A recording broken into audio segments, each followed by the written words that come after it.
Assalamualaikum warahmatullahi taala wabarakatuh. Selamat sejahtera. Tuan-tuan, tolong share, tolong like, tolong subscribe. Ada satu cerita tuan-tuan. Satu lagi dikatakan Perhimpunan Melayu. Perhimpunan Melayu ini akan diadakan sekali lagi. Siapa yang nak mengadakan Perhimpunan Melayu ini? Kita tengok. Tajudin tubuh NGO anjur Himpunan Melayu bangkit. Okeylah, bekas ahli majlis tertinggi UMNO Tajudin Abdul Rahman telah menubuhkan NGO baru untuk memperjuangkan nasib orang Melayu yang menurutnya didakwa masih ketinggalan dari segi ekonomi, akademik dan juga politik. Kumpulan baru ini dilaporkan bakal menganjurkan majlis Himpunan Melayu Bangkit di Kampung Gajah, Pasir Salak, Perak pada hari Rabu. Tajudin merupakan presiden NGO itu yang diberi nama Pasir Salak Bangkit. Perkembangan kebelakangan ini didapati Melayu dari segi politik, ekonomi, sosial telah jatuh tersungkur ke bawah dalam persaingan dalam negara. Saya kesal dengan apa yang berlaku kerana perkembangan ini bahaya untuk orang Melayu pada masa ini dan akan datang. Jelasnya, NGO Pasir Salak menjadi wadah meniup semula semangat perjuangan orang Melayu yang dilihat semakin lesu. Dalam pada itu, Tajudin menjelaskan himpunan anjuran NGO bertujuan terbuka kepada semua orang tanpa mengira fahaman politik. Perkembangan kebelakangan ini dapati Melayu dari segi politik, ekonomi, sosial telah jatuh tersungkur ke bawah dalam persaingan negara. Gerakan Dr. M senyap. Saya kesal dengan apa yang berlaku kerana perkembangan ini bahaya untuk orang Melayu masa kini dan akan datang, katanya. Keahlian bekas ahli Parlimen Salak itu dalam UMNO telah digantung selama 6 tahun kerana mengkritik parti tersebut secara terbuka. Tajudin mendakwa dia telah dikhianati tetapi berhasrat untuk kekalahan UMNO dan menyatakan harapan pada Melayu supaya pengantungannya ditarik balik. Dalam perkembangan berkaitan, Tajudin dilaporkan menolaknya apabila ditanya mengenai persamaan antara inisiatifnya dengan proklamasi Melayu anjuran bekas Perdana Menteri. Gerakan itu dia hanya menggerakkan kemudian senyap. Himpunan saya ini nak satukan orang Melayu dan Melayu bangkit. Macam inilah tuan-tuan. Dia macam inilah. Yang pertama, Tajudin ini masih lagi berromantis,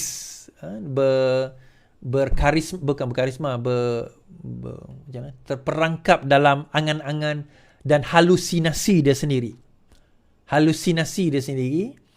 Dan dialah yang antara, menurut dialah, Tajudin kata, dialah sebenarnya yang mula membuat proklamasi Melayu dahulu. Kalau nak tahu cerita, ini dia katalah, klaim dia. Dialah yang bawa jumpa Zahid, dia yang jumpa Perdana Menteri masa tu Mahathir, dialah yang bawa jumpa dengan PAS pada waktu itu Hadi, dan dialah yang menggabungkan, bawa ke pentas masa tu proklamasi Melayu, kalau tuan-tuan ingat. Bukan proklamasi Melayu, yang sebelum itu, tahun 2019 itu, yang pada masa tu Anwar tidak dijemput. Dialah kata, dialah yang memulakan. Sekarang ini dia bawa balik NGO Melayu, kononnya membela Melayu. Tuan-tuan, sampai bila Melayu kita ni nak ditunggang? Saya tanya soalan ni, sampai bila Melayu kita ni nak ditunggang? Sampai bila agama kita ni nak ditunggang? Kalau dia dah kalah, dia tak ada kuasa, dia cerita Melayu, dia cerita agama, dia cerita Melayu, dia cerita agama. Masa dia berkuasa, tak ada pun cerita Melayu, cerita agama. Tak ada pun cerita Melayu, cerita agama tu. Kenapa saya kata, kalau dia berkuasa, cerita Melayu, cerita agama, kenapa bila dia dah hilang kuasa, tiba-tiba dia kata Melayu tertindas? Melayu hilang kuasa. Melayu tersungkur. Melayu lesu. Kenapa masa dia berkuasa, dia tak berjaya nak meningkatkan itu semua? Sedangkan hakikatnya saya Melayu, majoriti tuan-tuan dan perempuan ini Melayu, kita macam ni lah, tak ada pun, okey je. Negara kita macam ni lah, okey je. Taklah terbaik, tetapi okey lah, tak adalah teruk sangat. Dan majoriti daripada kita yang terlibat dalam politik ni pun orang Melayu. Dan saya percaya ramai juga orang Melayu kita daripada segi ekonominya pun okey. Nak kata bagus sangat pun tidak, nak kata teruk sangat pun ada yang teruk, tapi tak adalah teruk sangat. We are okay. And kita insya-Allah di bawah kerajaan PMX ni makin akan lebih baik. Terutama bila tak ada korupsi dan sebagainya, akan lebih baik.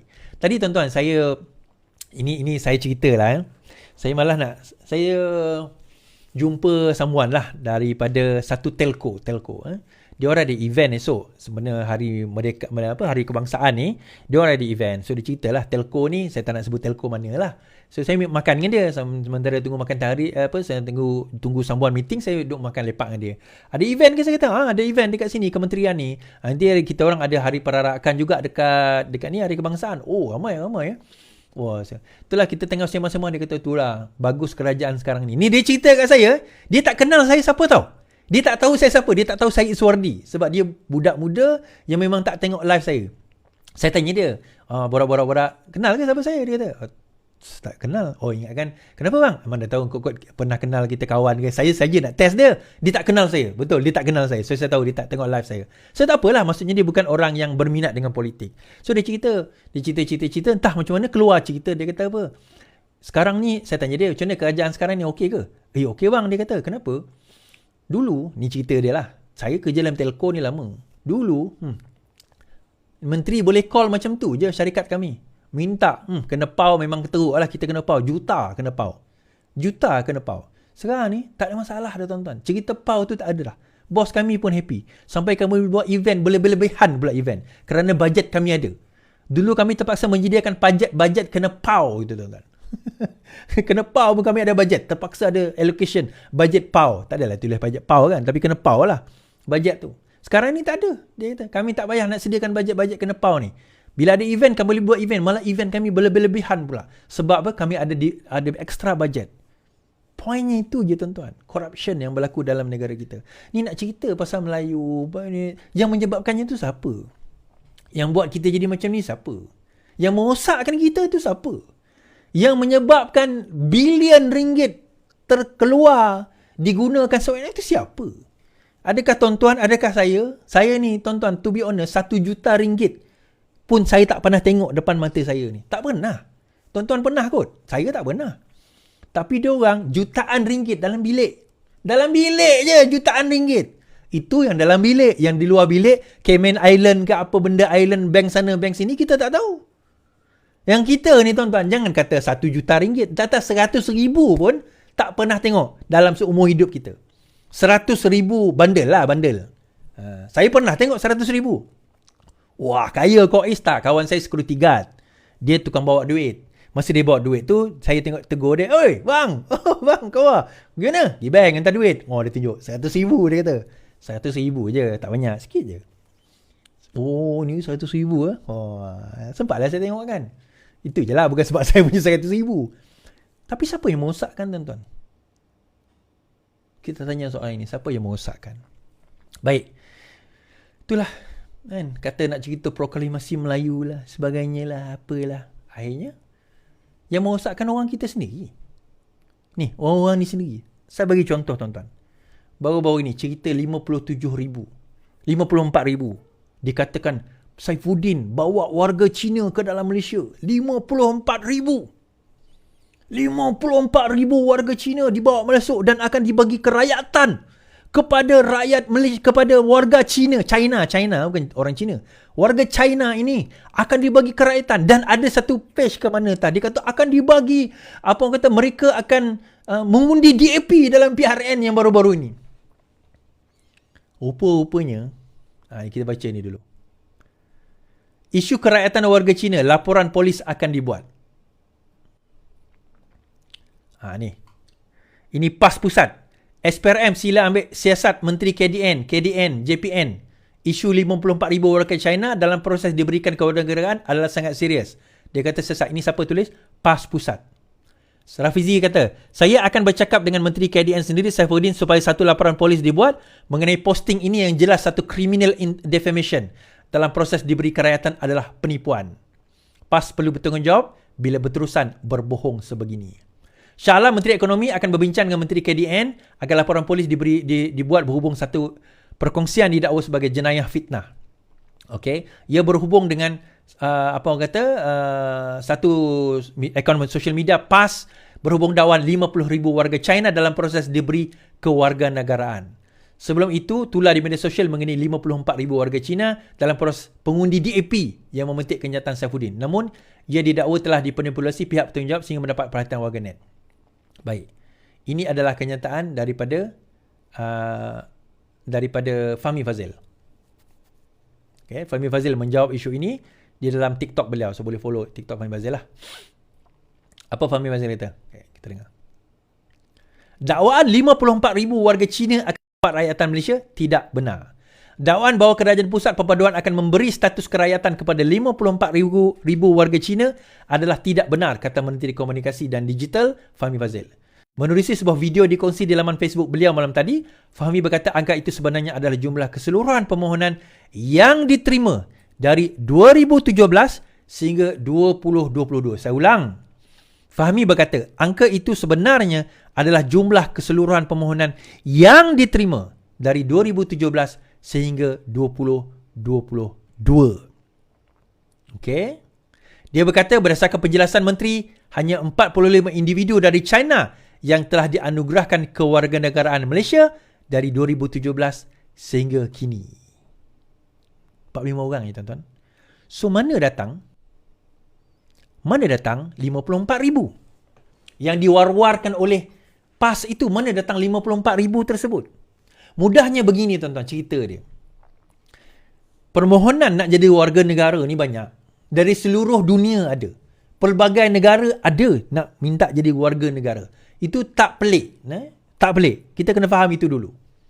Now, daripada China specifically, ada 54,000 yang memohon jadi warga negara. Jadi betul lah 54,000 tu Is. Sabar, tak habis cerita lagi.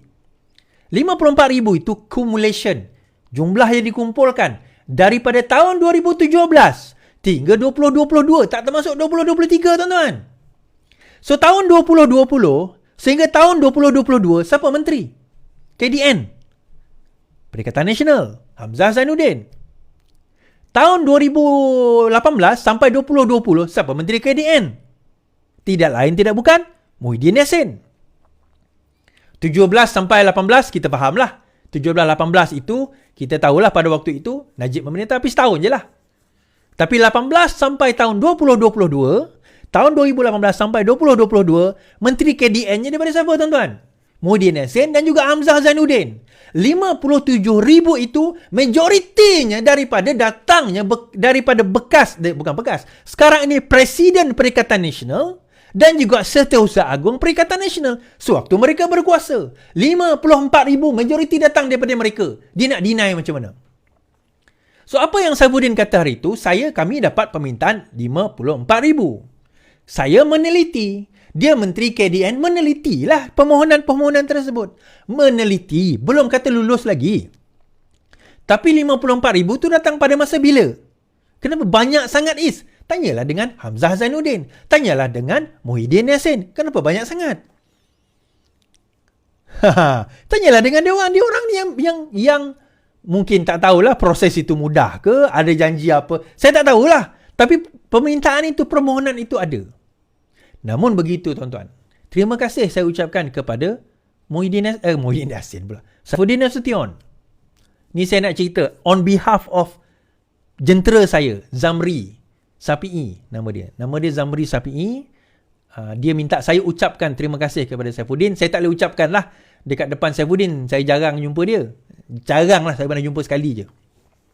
Kerana adik angkat beliau. Okey, Zamri ni adik-beradik, dia orang semua adik-beradik angkat. Mak ayah dia tak ada anak, arwah lah, dua-dua arwah. So mak ayah dia mengangkat anak-anak ni. So dia salah seorang yang diangkat dan adik dia pun diangkat. Isu dia, adik dia katanya diangkat daripada ibunya Indonesia, orang Indonesia. Tapi diangkat oleh mak bapak dia, orang Malaysia lah, iaitu mak bapak kawan saya ni.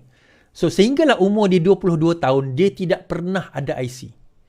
Daripada kecil, dia angkat masa baby ni, dia angkat. Sampailah umur 22, dah merayuan buat puluhan tahun. Sampai budak tu dah kahwin dah, 22, 23 dah umur budak tu sekarang. Tak ada IC tuan-tuan. So baru-baru ini, terima kasih YB, terima kasih Kerajaan Malaysia, mudahnya proses itu diluluskan. Ini semua warga Malaysia yang memang, orang kata apa, layak hidup di dalam negara kita. Dia orang, kalau dia kata baliklah ke negara kau, masalahnya dia mak bapak biological pun dia tak tahu siapa. Mak ayah dia dah meninggal. So mak bapak biological pun dia tak tahu. So dia nak pergi ke mana? IC tak ada. So baru-baru ini ada, dia kongsikan gambar itu dengan saya, Zamri. So dia kongsikan gambar, dia kata terima kasih. Dan dia ambil gambar dengan menteri pada waktu itu, adik dia dah dapat dah warga negara. Dan banyak berlaku. Bukan setakat di Sabah, di Sarawak. Di Selangor, di negeri-negeri Semenanjung pun banyak. Warga negara tapi tak ada IC, tak ada kewarganegaraan. Tapi tolak tepi lah yang mak bapak dia orang kata IC merah, tiba-tiba anak dapat IC biru. Itu cerita lain. Itu saya tak nak cerita kat sini lah kan. Itu saya tak nak cerita kat sini lah. Tetapi itulah yang berlaku sekarang ini. Yang banyaknya zaman bila tuan-tuan? Yang banyaknya zaman bila? Zaman Perikatan Nasional memerintah. Zaman KDN orang memerintah. Itu sebenarnya yang banyak berlaku.